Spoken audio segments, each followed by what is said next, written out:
भारत का आकाश संतों के सितारों से भरा है। अनंत अनंत सितारे हैं, सबकी ज्योति एक है। संत रैदास उन सितारों में ध्रुव तारा है। इसलिए कि शूद्र के घर पैदा होकर भी काशी के पंडितों को भी मजबूर कर दिया स्वीकार करने को। ब्राह्मणों ने अपने शास्त्रों में महावीर का उल्लेख नहीं किया है। बुद्ध की जड़ें काट डाली, बुद्ध के विचारों को उखाड़ फेंका। लेकिन रैदास में कुछ बात है कि रैदास को उखाड़ नहीं सके और रैदास को स्वीकार भी करना पड़ा। ब्राह्मणों द्वारा लिखी गई संतों की स्मृतियों में रैदास सदा स्मरण किए गए। चमार के घर पैदा होकर भी ब्राह्मणों ने स्वीकार किया, वह भी काशी के ब्राह्मणों ने, कि कुछ बात तो है जो कि अनूठी है, अनेरी है। महावीर को स्वीकार करने में थोड़ी सी अड़चन हुई, बुद्ध को स्वीकार करने में भी अड़चन है। दोनों राजपुत्र हैं जिन्हें स्वीकार करना ज़्यादा आसान होता। दोनों श्रेष्ठ वर्ण के थे, दोनों क्षत्रिय थे, लेकिन उन्हें स्वीकार करना बहुत मुश्किल पड़ा। रैदास में कुछ रस है, कुछ सुगंध है जो मदहोश कर दे। रैदास से बहती है कोई शराब कि जिसने पी लिया वही डोल गया। और रैदास अड्डा जमा कर बैठ गए थे काशी में, जहाँ की सबसे कम संभावना है, जहाँ का पंडित पाषाण हो चुका है। सदियों का पांडित्य व्यक्तियों के हृदयों को मार डालता है, उनकी आत्मा को जड़ देता है।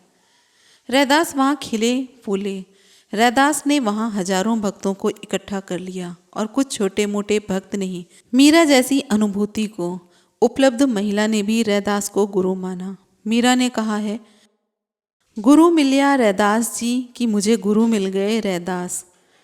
भटकती फिरती थी, बहुतों में तलाशा था, लेकिन रैदास को देखा कि झुक गई। चमार के सामने राजरानी झुके तो कुछ तो बात रही होगी। ये कमल भी कुछ अनूठा रहा होगा, बिना झुके न रहा जा सका होगा। रैदास कबीर के गुरु भाई हैं। रैदास और कबीर दोनों ही एक संत रामानंद के शिष्य हैं। रामानंद गंगोत्री के हैं, जिनसे कबीर और रैदास की धाराएं बही हैं। रैदास के गुरु हैं रामानंद जैसे अद्भुत व्यक्ति, और रैदास की शिष्या है मीरा जैसी अद्भुत नारी। इन दोनों के बीच में रैदास की अनूठी चमक है। अगर कबीर और रैदास नहीं होते तो लोग रामानंद को भूल ही चुके होते। रैदास और कबीर के कारण रामानंद याद किए जाते हैं।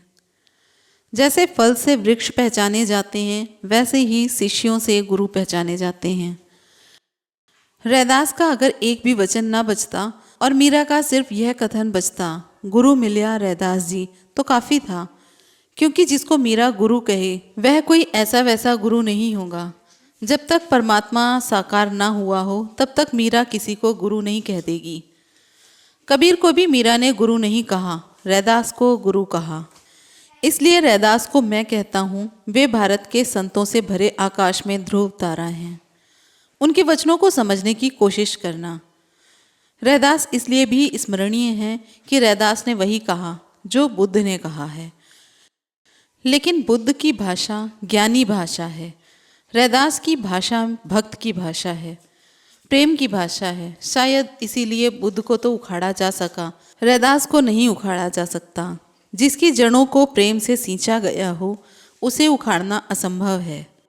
बुद्ध के साथ तर्क किया जा सका, बुद्ध के साथ विवाद किया जा सका। रैदास के साथ तर्क नहीं हो सकता, विवाद नहीं हो सकता। रैदास को देखोगे तो या तो दिखाई पड़ेगा तो झुक जाओगे, नहीं दिखाई पड़ेगा तो लौट जाओगे। प्रेम के सामने झुकने के सिवाय और कोई उपाय नहीं है, क्योंकि प्रेम परमात्मा का प्रकटीकरण है, अवतरण है। बुद्ध की भाषा बहुत मंजी हुई है, राजपुत्र की भाषा है। शब्द नपे तुले हैं। शायद कभी कोई मनुष्य इतने नपे तुले शब्दों में नहीं बोला जैसा कि बुद्ध बोले हैं। लेकिन बुद्ध को भी तर्क का तूफान सहना पड़ा और बुद्ध की भी जड़ें उखड़ गई। भारत से बुद्ध धर्म विलीन हो गया।